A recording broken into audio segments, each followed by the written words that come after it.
Students, this is Manoj Sharma. Once again welcome to my channel mathematical garden. आज हम class 9th के chapter 6 that is line and angles उसको हम continue करने वाले हैं. This is our second video part 2. आज हम पढ़ेंगे एंगल्स के कुछ बेसिक टाइप्स है ना, कुछ बेसिक एंगल्स पढ़ेंगे, इनके बारे में जानते हैं. सो स्टार्ट करते हैं एंगल से. क्या होता है एक angle? What is an angle? In geometry, an angle can be defined as the figure formed by two rays originated from a common point. दो रेज से बनने वाले फिगर को जिनका ओरिजिन पॉइंट सेम है हम एंगल कहते हैं. सपोज मान लीजिए हमारे पास यहाँ पर दो पेन हैं और इनके जो टिप्स हैं है ना, जिसे हम लिखते हैं पिंस, इनको हम कहते हैं ये एरोहेड हैं. ठीक है, जैसे यहाँ पे एरोहेड बना हुआ है. अब क्या है कि दो रेज ये हो गए हमारे, एक रे ये पिंक पेन और एक रे ये ब्लैक पेन. क्या हो रहा है? दोनों का जो ओरिजिन पॉइंट है वो सेम है, दोनों ओरिजिनेट हो रहे हैं फ्रॉम द सेम पॉइंट. ठीक है ना, ये पॉइंट है, ओरिजिन पॉइंट सेम है, स्टार्टिंग पॉइंट सेम है और ये दो अलग अलग डायरेक्शन में जा रही हैं. और अब इसके बीच जो यहाँ पर एंगल बन रहा है, ठीक है, दिख रहा है ये, तो इसको हम क्या कहते हैं? एंगल कहते हैं. एक्चुअली होता क्या है कि एक ही लाइन होती है और हम उसे रोटेट करते हैं. इसका मैं आपको एक डेमोन्स्ट्रेशन देता हूँ कि कैसा होता है. तो here is a blank page. अब हम क्या करने वाले हैं कि एक हमने रे लिया लाइक दिस. ठीक है, चलो अब इसका इनिशियल पोजीशन ये है, हमने यहाँ पर एक लाइन ड्रॉ कर ली.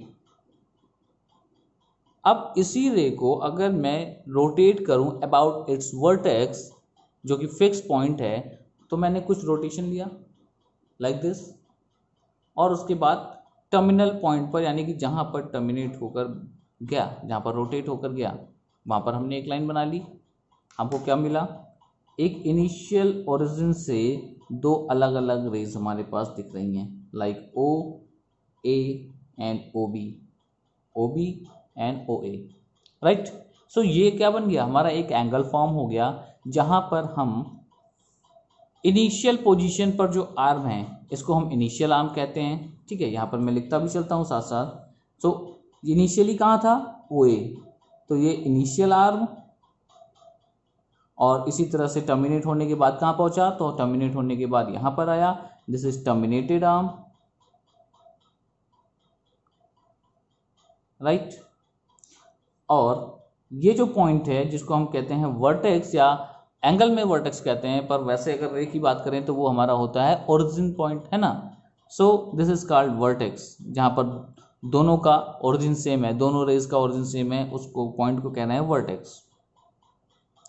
And this is angle of rotation.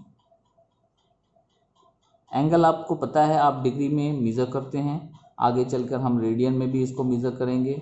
So radian तो आगे की बात है, अभी आप ये जानते हैं डिग्री में कैसे मेजर करते हैं. सो 60 डिग्री 40 डिग्री कितना रोटेट हुआ है ना, कितना कोई लाइन रोटेट हुई है, this is the measure of angle of rotation.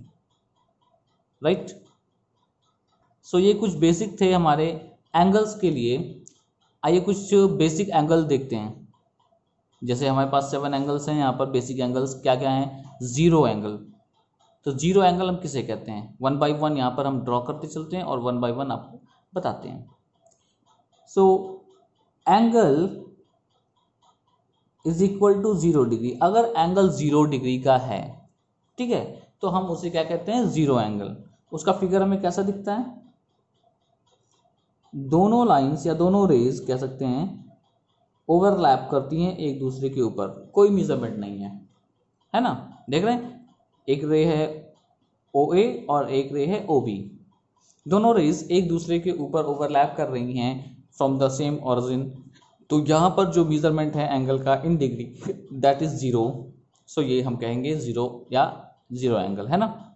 Acute angle, यहाँ पर एंगल किनके किनके बीच होता है? 0 डिग्री से बड़ा होगा और 90 डिग्री से छोटा होगा. जब भी एंगल का मेजरमेंट 0 डिग्री से ज़्यादा और 90 डिग्री से कम होता है हम उसे कहते हैं एक्यूट एंगल. और ये किस तरह से दिखता है? हमें कुछ ऐसा दिखता है, B and A. Right, so angle A O B, यहाँ पर अगर आप इसको प्रोटेक्टर से मेजर करेंगे तो आपको इन दोनों वैल्यूज़ के बीच में ही एंगल मिलेगा. उसका शेप अक्सर ऐसा ही दिखता है. थोड़ा सा पतला, थोड़ा सा बड़ा, 90 से एबव नहीं होगा, है ना। तो 0 और 90 के बीच में अगर एंगल है तो वो कहलाता है acute angle. Now right angle exactly 90 degree का होगा, लाइक दिस, एग्जैक्टली 90 डिग्री का एंगल यहाँ पर हमारे पास होगा। Angle AOB is equal to 90 degree. अगर 90 डिग्री का कोई एंगल है तो उसे हम राइट एंगल कह सकते हैं। कह सकते क्या है, कहते ही हैं, right. Next obtuse angle. Angle किसके किसके बीच होता है, less than 180 but greater than 90 degree. 180 degree से कम और 90 डिग्री से ज़्यादा। इसका शेप कैसा दिखता है, अक्सर ये हमको इस तरह से दिखता है,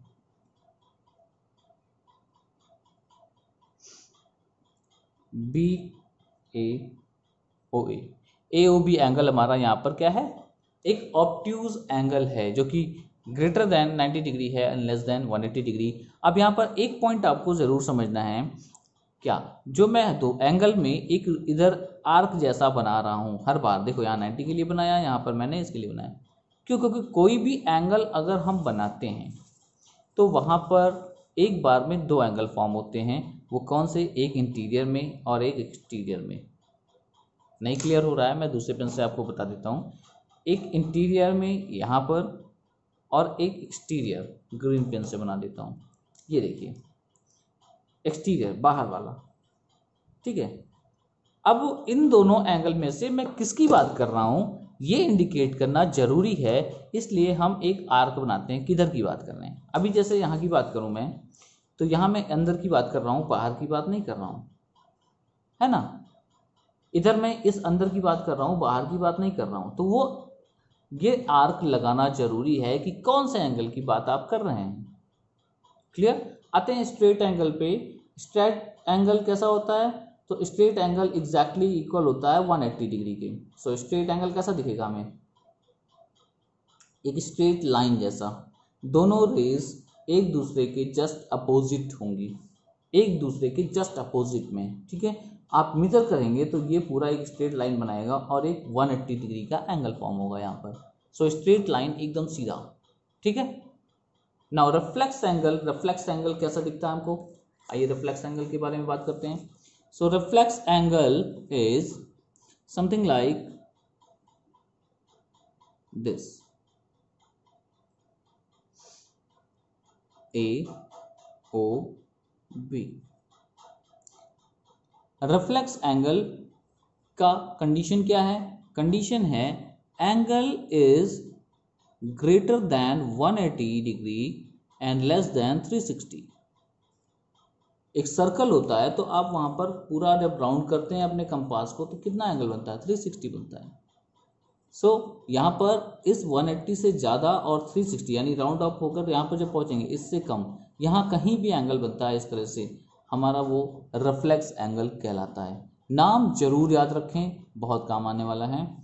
now complete angle. So complete angle हम इस तरह से बनाते हैं, आप इसको ध्यान देंगे तो ये थोड़ा सा जीरो एंगल की तरह दिखेगा, है ना। देखो जीरो एंगल भी इसी तरह था, ये भी था, दोनों में एक फ़र्क है। वो फ़र्क क्या है, मैं इसको इस तरह से सर्कल बना देता हूँ यहाँ पर। इसका क्या मतलब हुआ कि हमने एक कंप्लीट रोटेशन लिया है लाइक दिस। ये हमारा सपोज करो इनिशियल आर्म हो गया और ये कंप्लीट रोटेशन ऐसे घूमता हुआ पूरा एंगल कहाँ पहुँचा, यहाँ पर। सो हम इस पूरे की बात कर रहे हैं, तो ये कंप्लीट एंगल है। जीरो एंगल में initial arm and final arm पहले से ही एक दूसरे पर लाई कर रहे थे, कोई रोटेशन नहीं हुआ था, तो वो जीरो था। पर अगर एक बार रोटेट करके ये दोबारा से लौटा हुआ है यहाँ पर, तो कंप्लीट रोटेशन आया है ना, तो कंप्लीट अगर हम चेक करेंगे तो वो कंप्लीट एंगल यानी 360 डिग्री का होगा। तो कंप्लीट एंगल में क्या होता है, angle is equal to 360 degree. These are some basics angle जिनको आपको याद रखने हैं। और लाइंस मैंने लास्ट टॉपिक में, लास्ट वीडियो में आपको बताया था, इस बार मैंने एंगल बताया है। दोनों को बहुत अच्छे से याद रखिए, टर्म्स याद रखिए, नेम याद रखिए, कितने कितने एंगल्स पर होते हैं, ठीक है। ये सभी आपको इस चैप्टर में काम आने वाले हैं, बहुत फ़ायदा होगा। Thank you for watching. जय हिंद।